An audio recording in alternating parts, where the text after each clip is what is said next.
Hello people, you've joined me today to do an oil change and general service on my Humber Super Snipe. But before I start on that, I just want to say that my videos, they're all filmed in high definition.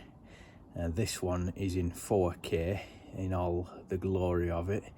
Now on your screen, to take full advantage of that, if you go down to the little cog wheel on the YouTube screen for the settings and select high definition, it gives you a list because I think some videos are playing back in lower quality than that in which they were filmed. So to enjoy it at its best in high definition, check the settings and select the highest definition listed. Now on with the job. It's me, Humber Super Snipe. I'm just starting to lose the light, but it was pouring down earlier.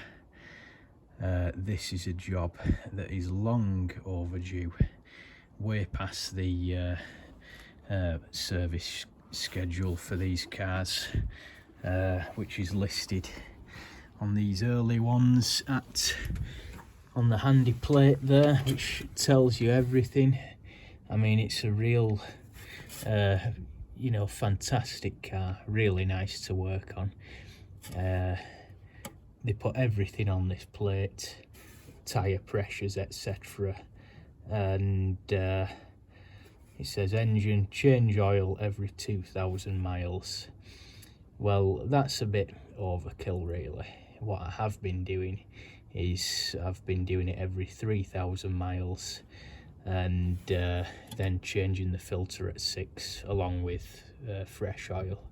So that's the regime I've been sticking to, because the actual later engines specified 6,000 mile oil and filter all in one go, but the bearings were improved, better metallurgy, and also it had a screw-on metal type throwaway canister oil filter, a more modern type, the type with which we're familiar these days.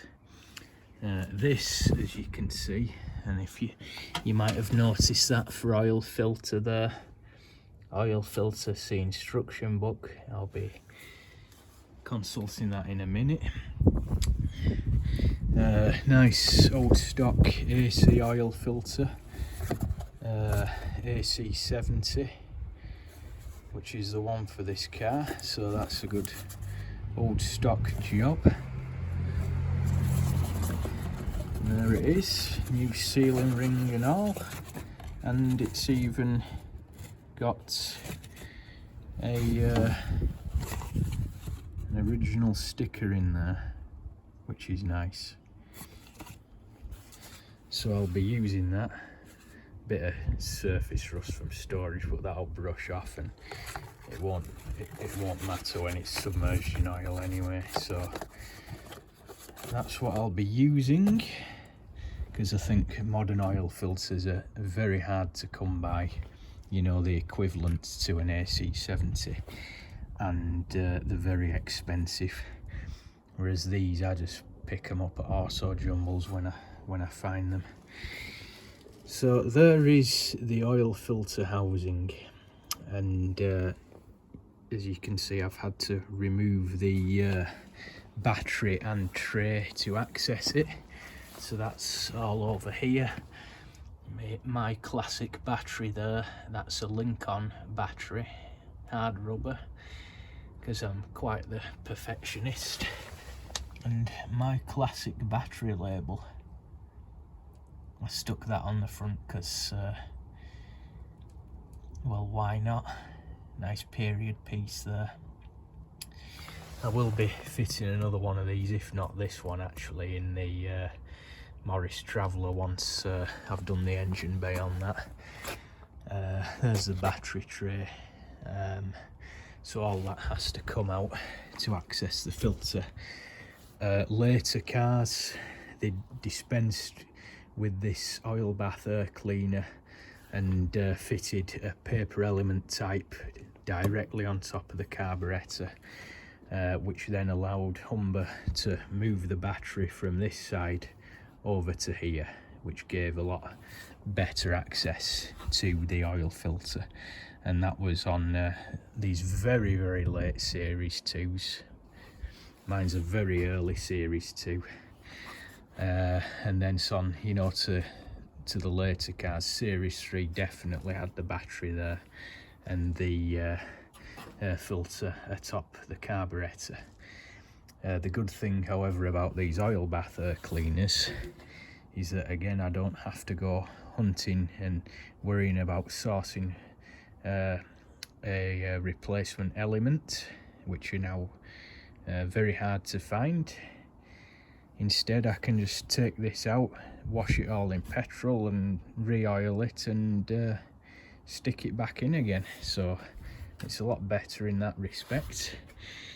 I've got a lot of cleaning to do, as you can see, because on these old engines, part of the engine breathing was done through the air cleaner. As you can see, that pipe from the rocker cover there, that was to suck oily fumes back in through the carburetor and burn them in the combustion chambers. And of course the other side to that is open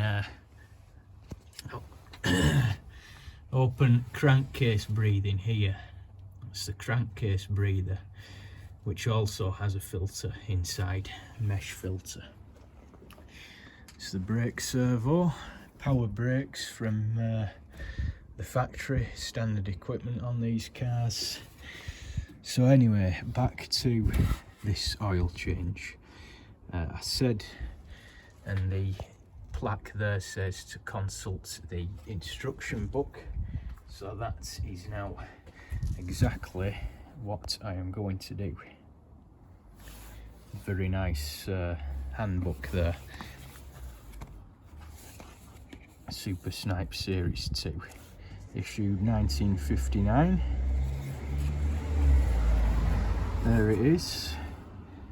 Although again, that's a slightly later Series 2 with the spear type flash on the sides, because mine, being an early one, just has the single trim line, which I think looks better anyway. I think it suits it a lot better, and being in one solid colour only as well, because Roots were always updating things and, you know, changing things, but the handbook gives very comprehensive instructions. There's the alternative later air filter I mentioned. We do have a Zenith WIA 42, good carburetors them, also shared with the Ford Zephyrs and Zodiacs, I believe, a similar model, and certain Armstrong Sidleys. So there it is, the oil filter element. Now it says here, a drain plug is fitted to the bottom front end of the filter housing. This plug should be removed and the oil in the filter housing drained off before removing the filter element. Now, when I first got this car years ago and read the book on it, I spent ages searching for this drain plug, and realised there actually wasn't one, not a separate one anyway. I later figured out that the drain plug is combined here with the takeoff for the oil pressure gauge. So this pipe, which does need spraying with oil because it's developing rust, that pipe goes along the crankcase there. You can see that coil of pipe there for flexibility to avoid any stress fractures. And it goes up there to the flexi, into the car, to the oil pressure gauge. That clutch fluid doesn't look too good either. Something else to do in future, not today. So what I did, what you have to do to drain these filters, because if you just take the top off, I mean there's a good pint plus in there. If I just removed, undid the bolts and removed the top, it'd just flood out and make a right mess.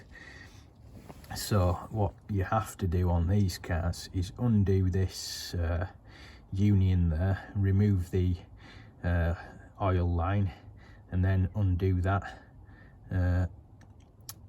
nut there, which allows all the oil to drain out, so I can position an old tub or a cup or something under there and catch it all. So that's what I'm going to be doing. You won't see that because it's a very involved job. The rest of the oil has been draining away nicely. I'll just get me mat set up. It's the rest of the oil there. As I say, well overdue. I think nearly 10,000 miles on this, on this oil and filter. Not been done for a long time, which is not like me, but in my defence, the vast majority of that mileage has been high speed motorway driving, which is definitely favourable for the engine and the oil. So I'm not too concerned. The oil filter will tell its own story though when I remove that. So that's draining away. The sump plug I had a bit of bother with. That was a replacement. Where is it now? Come back up here with the Fram serviceman there. Here, this was the original brass sump plug. Now I did have a weeping sump plug, so I tightened it up more. See them marks on the side? Someone's used a monkey wrench to undo that, with it being a hexagon, recessed hexagon fit. I tightened it up and it fractured, which was a nuisance really. I wasn't expecting it, but there it went. I bought a replacement, but I'm not totally satisfied with them, because as you can see they're of a different type and the thread was slightly more coarse, which I didn't like. So for this oil change I'm reverting to another original from my spare engine. However, I'm thinking, because this one also dripped a little, not much, just a little, a visible drip. You could see it on the ground as well. Not a great deal, as I said, but enough to dissatisfy me. I think there may be an issue with the actual stub there that's welded and brazed onto the sump. I'm thinking something there just might be ever so slightly out of alignment. I'm not sure. I'll see when this replacement original one goes on. But if I need to renew the sump, I do have a spare from my later engine. And again, you know, Roots Group couldn't leave things alone, always updating and changing things. They moved the sump drain plug from that side to this side. Don't know why, but they did. So that's what I'm going to be doing. I can have a, you know, another general inspection under the car manifold drain there for overfueling. You know, if there's an excess of petrol collects in the manifold, that's where it drains out from to avoid flooding the engine. I'm going to go around, give everything a greasing. There's the gearbox and overdrive unit, they want an oil change, back axle as well. And I need to, I think that's going to be this summer's job, more rust proofing. Needless to say, I've not been using the car over winter really, although you know, today being a nice dry day after lots of heavy rainfall has washed most of the grit salt away, so I'm glad I could get the car out. So yeah, I'm gonna carry on now with this oil change. You can see the filter underneath. I'm gonna carry on with this, and I need to crack on with it. So yeah, I will update again with more Humber news, because there's a couple of jobs in the offing, big jobs as well, but it needs a thorough service, and today is the day. You know, quite mild, dry for the time being. Today is the day I've been waiting for. So that's what I'm gonna do. I'm gonna push on with this oil and filter change now, do all the transmission etc, give it a greasing, do the air cleaner, and then it'll be good for another 3,000 miles or so. So thank you for watching. Do consider subscribing for the car and bike videos etc. Coming up very soon. There's going to be an autopsy of a Lucas headlamp dipper switch, because one of them failed on me, and I've got a few things to get through with that. So that's coming up. I'm going to be stripping it down and having a look inside. So yes, stay tuned and thank you for watching.